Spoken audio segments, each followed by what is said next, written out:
ზაფხულში მეგობრებთან ერთად ბარში ვიყავით და იქ ერთი ბიჭი გავიცანი, მათე. ჩვენ ჩემპიონთა ლიგის ნახევარფინალს უყურებდით და იქ მალევე დავმეგობრდით. სანამ მათეს ველაპარაკებოდი, თურმე ჩემი მეგობრები ნელ-ნელა დაშლილან, ასე რომ მან ჩემ მეგობრებთან შეხვედრა ვერც მოასწრო. ბოლოს ერთმანეთის ინსტაგრამები გავცვალეთ.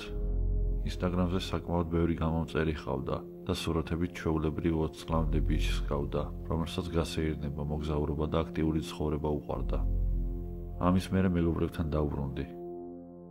მართალია, როცა ბარში ბიჭი ბიჭს იცნობს, იშვიათად გამოჩნდება რეალური ინტერესი შემდგომი კონტაქტისთვის. ხშირ შემთხვევაში ისინი ერთმანეთს აღარ ეკონტაქტებიან. მაგრამ მეორე დღეს შაბათს მეგობრებთან სხვა ბარში წავედი. ჩემს მეგობარ ტატოს დაბადების დღე ჰქონდა. ინსტაგრამის სტორი დავდე, სადაც ყველანი ერთად ულოცავდით მას. სადილობის შემდეგ ბარის გარეთ ვიდექით, როცა ვიღაცამ მხარზე ხელი დამადო. მიუტრიალდი და მათე იყო. ხელი ჩამომართვა და მითხრა, რომ ეს მისი საყვარელი ბარი იყო. ამჯერად მათე ოფიციალურად გავაცანი ჩემს მეგობრებს. მათემ თავიდან ბოლომდე ჩვენთან გაატარა დრო. ყველა მთვრალები ვიყავით, საღამოც მხიარულად მიდიოდა. ამის შემდეგ ერთხელ კიდევ ვნახე, როცა ტენისზე წასასვლელად დამპატიჟა. ჩვენ კვირის დილას წავედით, მარტო. 9 ხელი ვითამაშეთ დაახლოებით 2 საათი. მერე საჭმელად წავედით. რამდენიმე დღის მერე მკითხა, მთაში ხო არ გინდა წასვლაო. მე მთის დალაშქრობის უდიდესი მოყვარული ვარ, ამიტომ კი ვუთხარი. შემდეგ სამსახურში შვებულება ავიღე და ვუთხარი, რომ მესტიაში ვაპირებდი წასვლას. რამდენიმე მეგობარსაც ვკითხე, მაგრამ არც ერთს არ უნდოდა, ან ფული არ ჰქონდათ. ვკითხე თვითონაც მარტო თუ მოდიოდა. მითხრა კი, ხშირად მარტო დავდივარ, მიყვარსო. იმ მომენტში ნორმალურად მომეჩვენა. ინსტაგრამში საყოველთაო პოპულარობას აჩვენებდა. ბევრი მოგზაურობა, ბევრი მარშრუტები. მარტო წასვლა არც ისე უცნაურად არ ჟღერდა. გზავრობა 15 აგვისტოს დავგეგმეთ, 18-ში უნდა დაბრუნებულიყავით. გზაში პროდუქტები ვიყიდეთ, ცოტა არაყი და ლუდი. საღამოს გვიან მესტიაში ჩავედით. სახლი ძველი, სვანური იყო. მაგრამ შიგნით კარგად მოწყობილი, პატარა ერთი საძინებლით და დიდი მისაღებით. სახლში ერთი საწოლი იყო, მაგრამ მათემ მითხრა, არი ნერვიულობ, დივანი იშლება, ეგ ოთახი შენი იყოსო. მეც დავეთანხმე, ოთახში შევედი და დავწექი. ხამით წყლის ხმამ გამაღვიძა, არ ვიცი ჟონავდა თუ ვინმე იყენებდა სამზარეულოში. მოკლედ ყურადღება არ მივაქციე, გადავრუნდი და ისევ ჩამეძინა. დილით მათემ გამაღვიძა, რომ გარეთ გავსულიყავით. იქ საოცრება იყო, სუფთა ჰაერი, ხედები, ყველაფერი. მაგრამ ფორმაში საერთოდ არ ვიყავი. მათე წინ მიდიოდა, მეც მიყვებოდი. ბოლოს კაფეში შევედით, სვანური კერძები ვჭამეთ. თბილისში დაბრუნება მიგვიანდებოდა, ამიტომ იმღამით ისევ სასტუმროში დავრჩით. მათემ მითხრა, შენ ისე ოთახში შედი და იქ დაიძინეო. მე ჩემი ზურგჩანთა წავიღე, დავდე კუთხეში და დავწექი. კარი არ ჩამიკეტია. შუაღამით ისევ გამეღვიძა. ტელეფონი იქ არ იყო, სადაც დავტოვე. არა და ზუსტად ვიცოდი, რომ საწოლის გვერდით მედოდა სატენად. ახლა კი მაგიდაზე იყო, გამორთული. ცოტა შემეშინდა, ოღონდ თავი დავარწმუნე, რომ ალბათ ძილში თვითონ გადავდე და ვიფიქრე, რომ არაფერია. მეორე ღამით დივანზე დავწექი. მათემ ოთახი დაიკავა.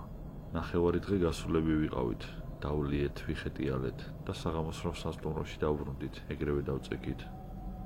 შუაღამის 4 იქნებოდა, როცა გამეღვიძა.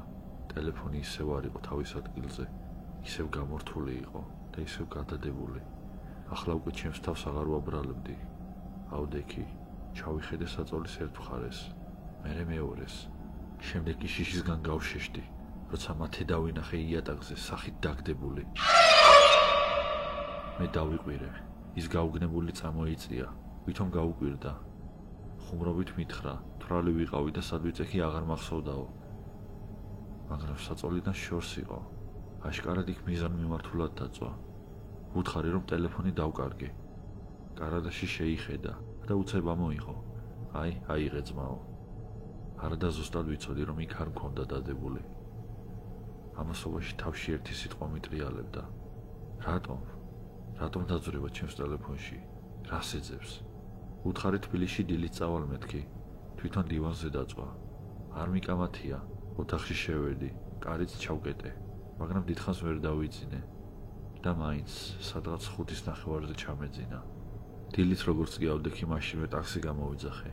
მესტიაში არ არის ბევრი, მაგრამ მაინც მოვიდა. ჩემი ნივთები ჩავალაგე და წამოვედი.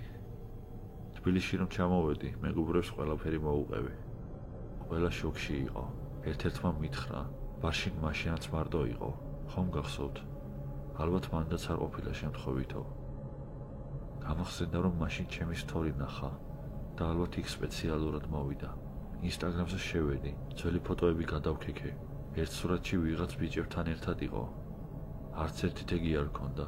ერთს მივწერე, ვისაც დაკომენტარებული ჰქონდა ფოტოზე. მათი სიცნობ თქო? 10 წუთში მომწერა ისეთი რამ, რამაც შოკში ჩამაგდო. არა, ეგ როჟა გიჟია, არ გაიკარო თუ შეგხვდება. ასევე მითხრა, რომ უამრავ ადამიანს სტალკავდა, ყველამ დაბლოკა. ერთმა პოლიციასაც კი შეატყობინა. სიგიჟეა, რომ მათი უბრალოდ ჩვეულებრივი ტიპი მეგონა, რომელიც უბრალოდ მეგობარს ეძებდა, მაგრამ საბოლოოდ აღმოჩნდა, რომ შესაძლოა ავადმყოფი იყო. ახლა მხოლოდ ერთი კითხვა მაქვს. იმ ღამეს ჩემს ტელეფონში რას ეძებდა?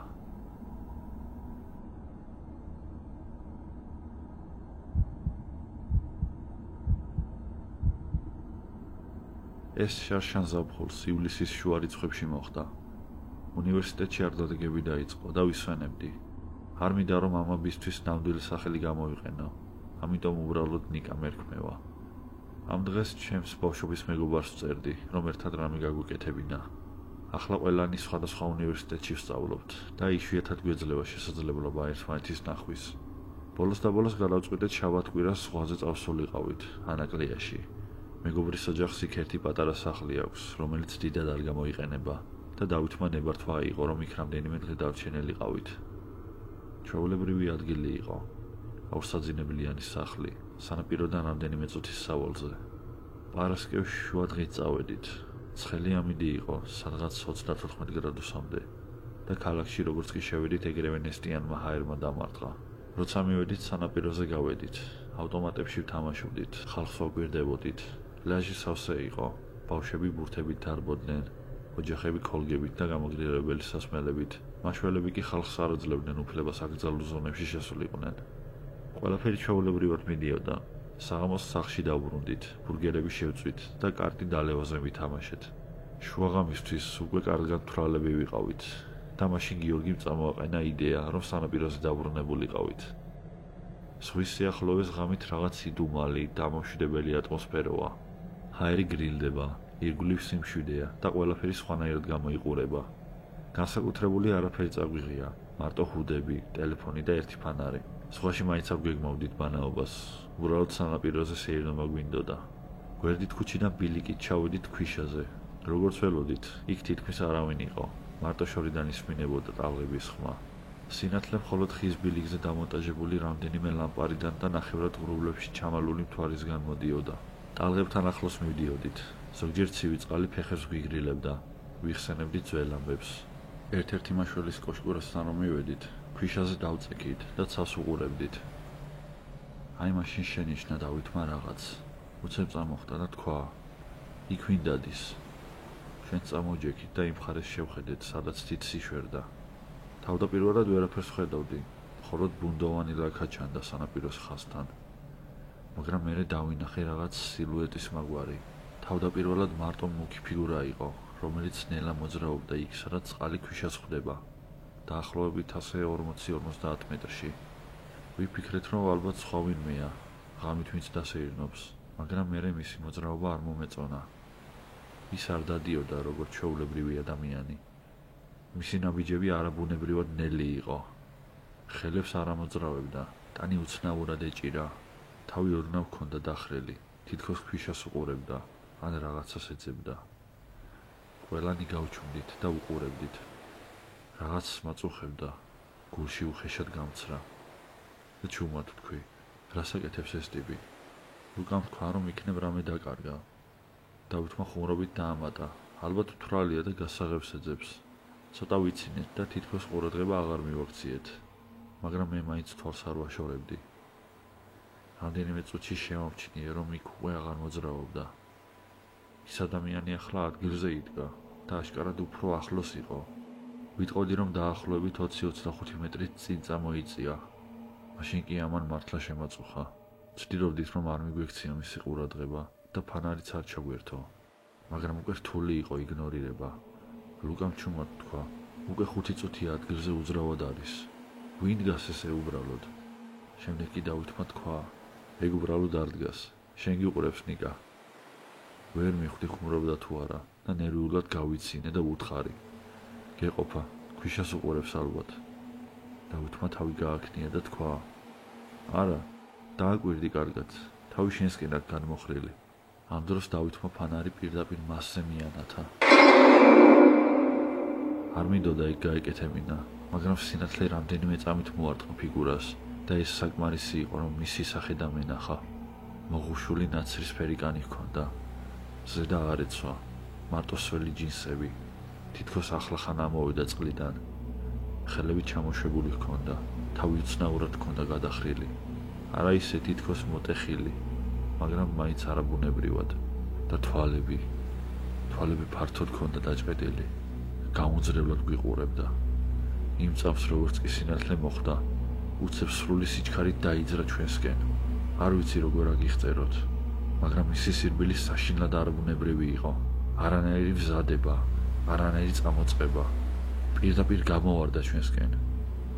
ყველამ ერთდროულად დავიწყეთ ყვირილი და გავიქეცით. უკან არც მიგვიხედავს. გავიგონე როგორ ყვიროდა ვიღაც. გაიქეცითო. ბილიკის საფეხურებამდე გავიქეცი და მხოლოდ მაშინ გავჩერდი, როცა ქუჩამდე მივედი. შემოტრიალდით და იქ აღარ იყო. პლაჟიც არიელი იყო. არც კვალი, არც ხმა, მარტო ტალღების ხმა. არ ვიცოდი რა გვიფიქრა, გაშიშებულები ვიდექით. სახლში მიმოვარ გზაზე ბევრი აღარ ვისაუბრია. სახლში შევედით, კარფანჯრები დავკეტეთ, ფარდები ჩამოვაფარეთ და გათენებამდე არ დაგვიძინია. მთელი ღამე მეშინოდა. მეორე დღეს ამ ისტორიაზე გაგვეცინა, ვითომ და უბრალოდ შეშლილი ბომჟი იყო, რომელიც ხალხის დაშინებას ცდილობდა, მაგრამ ამას გულში არც ერთი არ ვიჯერებდით. იქ კიდევ ერთი ღამე დავრჩით, მაგრამ სახლიდან აღარ გავსულვართ. დილით ადრე წამოვედით.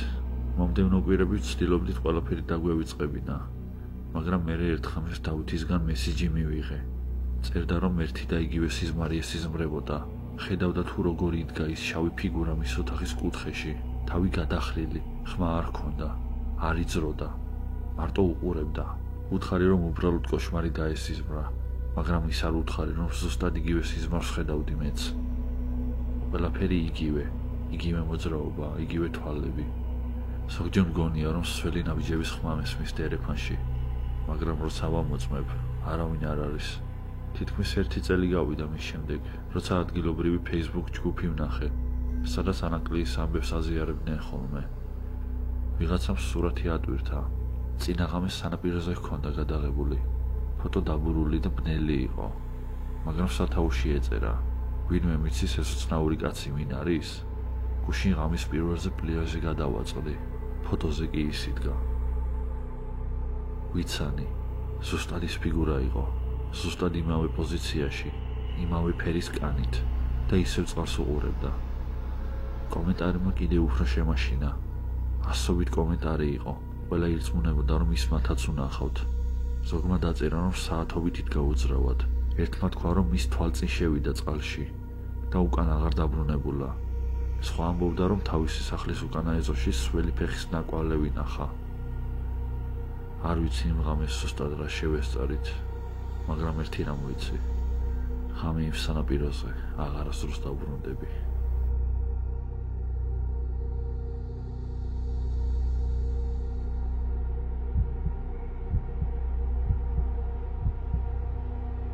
ბათუმში გავიზარდე და რამდენადაც მახსოვს ყოველ ზაფხულს ერთ კლასიკურ ზღვისპირა ადგილას ვატარებდი. აი ისეთი ტიპის, სადაც ყველას იცნობ და ტურისტებიც ყოველ წელს არიან. ვინც იქ ყოფილა მიხვდება რაზე ვამბობ. მყავდა მეგობრების დიდი წრე, რომლებიც ზუსტად იმავეს აკეთებდნენ. დღისით მუშაობდნენ, საღამოსკენ ერთად ვერთობოდით ხოლმე. ეს ამბავი რომ მოხდა, მე 19-ის ვიყავი, ზუსტად ისეთივე ასაკში, როგორიც ჩემი მეგობრები. იმ დროს პატარა ნავების სადგურში მუშაობდი დამხმარედ. საღამოს როგორც ჩვეოდ მქონდა მეგობრებს მივწერე, რა ვქნათ მეთქი. მოკლედ წავედით სასმლის საიდლად. სასმელი ვიყიდეთ და გადავწყვიტეთ ჩემი მშობლის ნავით ზღვაში გავსულიყავით. ნავსადგომთან რომ მივედით, იქ უკვე 2 ნავი იყო გაჩერებული. საღამოს 7 საათი იქნებოდა, მაგრამ არ იყო უცნაური, ჯერ კიდევ სინათლე იყო. ჩვენი ნავი 2 ნავს შორის გავაჩერეთ, ჩავაგდეთ ღუზა და დავსხედით.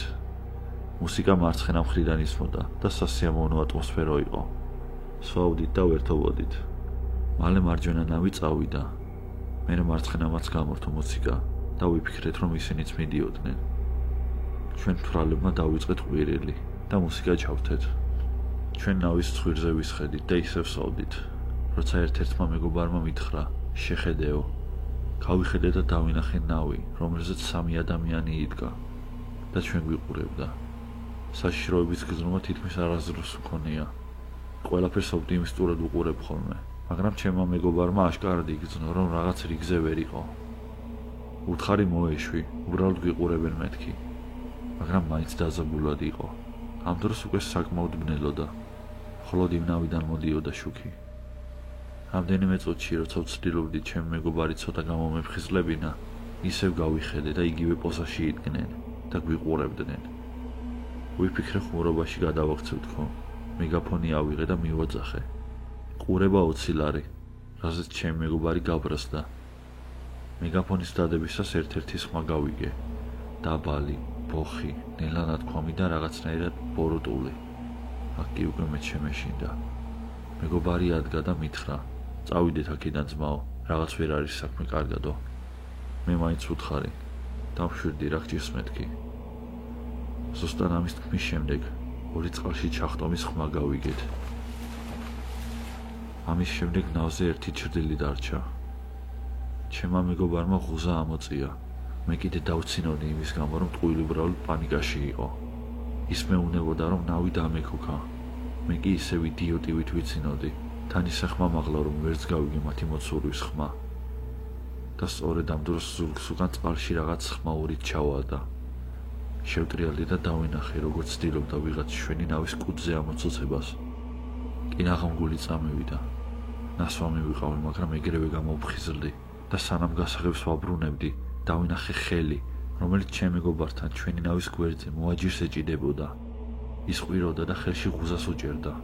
თითქოს შხუბისთვის ემზადებოდა. ბოლოს და ბოლოს დავქოქე ნავი და ინსტინქტურად წინ წავედი. პირდაპირ პირზე მივადექი ქვიშის ზოლს. მაშინვე გადავთე უკუსვლაში და რაც შემეძლო სწრაფად გავაქანე უკან, სანამ პატარა ადგილიდან არ გავახციეთ და უფრო ღია წყალში არ მოვხვდით. ნავი ნეიტრალში გადავთე და მე და ჩემი მეგობარი თვალებში უყურებდით ერთმანეთს, სანამ არ დაიწყო. ხომ გეუბნებოდი, დებილი ხარ რა? მეც გულწრფელად დავეთანხმე და უთხარი დავბრუნდეთ თქო, მანაც თავი დამიქნია. უკან რომ გავიხედე, სინათლეები დავინახე, იმ მიმართულებით საიდანაც წამოვედით.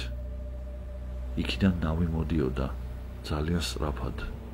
ვაიმე, ისინი არიან, თქვი და ხმამაღლა საჭესთან მიუვარდი. გას ბოლომდე დავაჭირე და დავიძარით. ჩვენი ნავი ძველია, ამიტომ დიდი სიჩქარე არ აქვს, მაგრამ რამდენადაც შეიძლებოდა მივდიოდით. მიუხედავად ამისა, მეორე ნავი გვეწეოდა. ჩემმა მეგობარმა დამიძახა, ვინ არიან ესენი, რა უნდათ, რატო არ გვაცნიან წყალში ყოფნას? უთხარი დამშვირდი და მთელი ყურადღება ნავისკენ მივმართე. 5 წუთში ნავების სადგური გამოჩნდა, მაგრამ ის ნავი უკვე იმდენად ახლოს იყო, რომ ტალღებზე როგორ დახტუნავდა ისიც კი ჩანდა. სიმართლე გითხრათ, აღარც ვიცოდი რა მექნა. მკვეთრად მარცხნივ შევტეხე და რაც შეიძლებოდა ახლოს მიუახლოვდი ნაპირს. უცებ საოცრება მოხდა. ის მეორე ნავი მოულოდნელად სხვა მიმართულებით წავიდა. ამოვისურთქეთ, მაგრამ მაინც სრული სიჩქარით გავაგრძელე სვლა ნაპირისკენ. ნაპირს რომ მივადექით და ნიადაგზე ფეხი დავდგი, ყველაზე მეტად ის გამიხარდა, რომ ნავი დაუზიანებელი იყო. ამის შემდეგ მეგობრებს შევხვდით და ყველაფერი მოუყევით. 1000 თეორია შევქმენით. იქნებ გაძარცვა უნდოდათ, ან იქნებ ნავის წართმევა. მათი ნავი ვერ ვიცანი, ამიტომ დიდი ალბათობით ამ ქალაქიდან არ იყვნენ. არც ის მინდა წარმოვიდგინა, რა შეიძლებოდა მომხდარიყო, ბოლოს გვერდით რომ არ გაეხვია. თავარია რომ უნებლები ვართ. და კი, ერთ რამეში ნამდვილად ვარ დარწმუნებული. რომ ჩემი მეგობარი რომ არ ყოფილიყო, ყველაფერი შეიძლება გაცილებით ცუდად დასრულებულიყო.